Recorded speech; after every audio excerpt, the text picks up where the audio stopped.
سلام يسوع.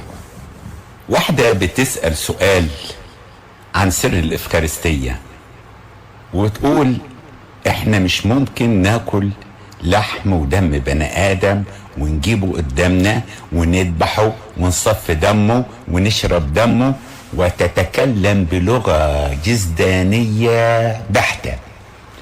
أولا يا صاحبة السؤال، المسيح قدم نفسه مرة واحدة، يعني اندبح من 2000 سنة على الصليب من أجل البشرية، وقدم ذاته لينا علشان نشبع بيه. كلمة من يأكل جسدي ويشرب دمي، لو كان ربنا يقصد ان هذا الجسد لحم جسداني مادي كان الخبز اتحول للحم، وكان عصير العنب اتحول لدم. لكن احنا بناكل جسد الرب ودمه تحت عرضي الخبز والخمر، تحت عرضي الخبز والخمر. اللي بنقدمه على المذبح مش بنذبح المسيح، امال بنقدم ايه؟ بنقدم المسيح اللي اندبح من 2000 سنة. علشان كده حتى تلاحظ يا صاحبة السؤال، ابونا وهو بيصلي بيقول انزحها عنا وعن سائر شعبك وعن هذه المائدة. ما قالش وعن هذا المذبح، عن هذه المائدة المقدسة التي لك. باللغة القبطية نيم هاتاي ترابيزا ساي، ترابيزا يعني مائدة، ساي. طب ليه بيقول هذه المائدة؟ لأن بالنسبة لجسد الرب ودمه تعتبر مائدة. تسأليني سؤال، طب ليه بتسموه مذبح؟ هو مذبح بالنسبة للتسبيح.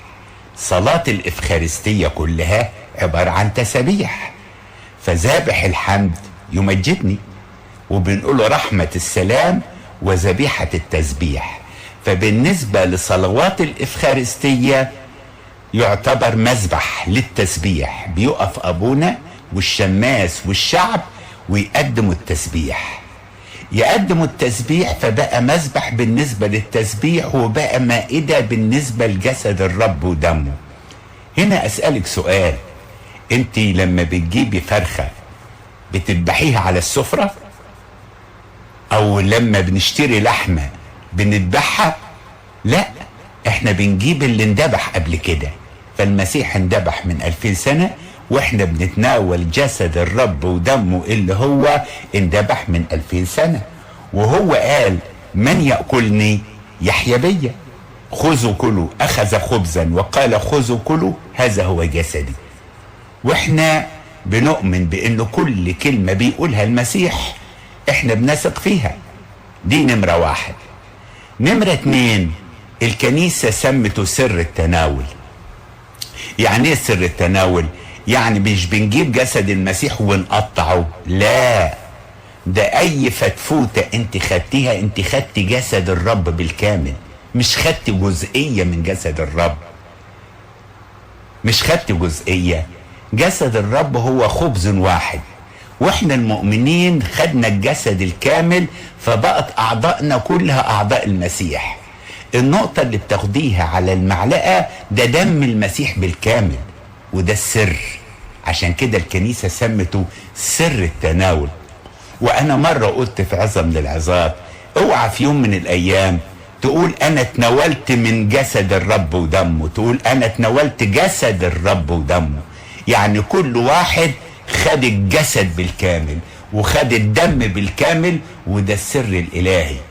مش اكل وشرب عادي، لان لو اكل وشرب عادي كان على الاقل لو اكل وشرب عادي كان على الاقل يبقى نجيب كذا واحد كذا خبز وكذا حاجة ونوزعها. لا، ده بيبقى خبز واحد. يعني لو المتناولين في الكنيسة 10 هو رغيف واحد، في ليلة العيد بيكونوا 2000 3000 بيبقى هو رغيف واحد، لان احنا خبز واحد ورغيف واحد، لان مسيح واحد احنا بنتناوله، وهذا السر. نمرة 3، لو كان ده مش جسد الرب ودمه يبقى هتقول ده رمز. طب الرمز للغايب ولا للحاضر؟ الرمز للغايب، الرمز للغايب. طب ايه رأيك احنا كلنا بجميع طوائفنا المسيحية نؤمن ان المسيح حاضر مش غايب، حيثما اجتمع 2 أو 3 الى اسمي فانا في وسطهم. فاذا كان هو في وسطهم، ايه اللي يخلينا نروح لرمز؟ ما خلينا في الواقع، وسيبك من الرمز وسيبك من المائدة بالكامل. لكن هو قالها بكل منتهى الصراحة: إن لم تأكلوا جسد ابن الإنسان وتشربوا دمه ليس لكم حياة في أنفسكم. وكتير من المؤمنين مشيوا التلاميذ وقالوا: ازاي؟ كيف هذا يعطينا جسد ونأكل؟ هناكل لحم ودم؟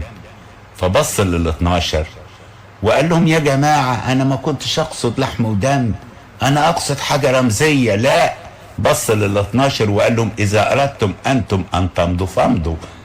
بطرس قال له: إلى من نذهب؟ كلام الحياة الأبدية عندك. يبقى إذا هنا لما بنيجي دي المائدة اللي بتخلينا نشبع بالمسيح، وبنتذكر ذكرتين. مش اصنعوا هذا للذكرى، لا، لذكري. ذكري اللي هي نذكر موته، وده كان في العشية، عشان كده اسمه العشاء الرباني.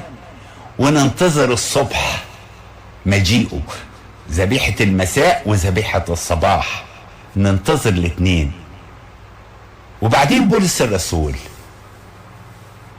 قال كلام عجيب، قال: في ناس بتاكل غير مميز جسد الرب ودمه. طب يعني ايه غير مميز؟ لذلك يوجد فيكم مرضى كثيرين لأنكم أكلتم بدون استحقاق. أكل لقمة عيش ويجيبها لي ربنا لقمة عيش ويتلكك لي، يقول لي لما تاكل لقمة العيش دول بدون استحقاق هتجيلك أمراض وتموت، إلا إذا كان فوق المستوى. آخر حاجة أقولها لك يا صاحبة السؤال، موسى لما هم جم يتكلموا وهو اتكلم عن جسده ودمه، قالوا له: موسى أعطانا المن في البرية. المن اللي جابه موسى ده نازل من السماء، لكن جسد الرب ودمه الخبز والخمر ده مصنوع بشر صنعينه.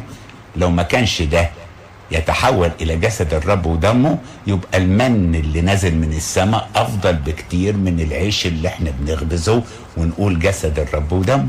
يبقى إذا موسى أفضل من المسيح. هل تقبل هذا؟ ده سر، والسر ده لما بناخده بالإيمان، والإيمان هو الثقة بما يرجى والإيقان بأمور لا ترى.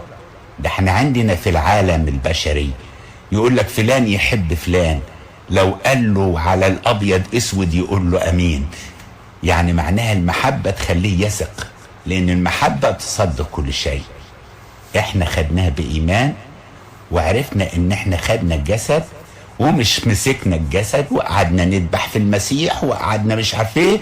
لا، دي مائدة. وارجع اقرا صلاة الشكر اللي بيصليها ابونا وهو بيقدم هذا الحمل. يسوع معك.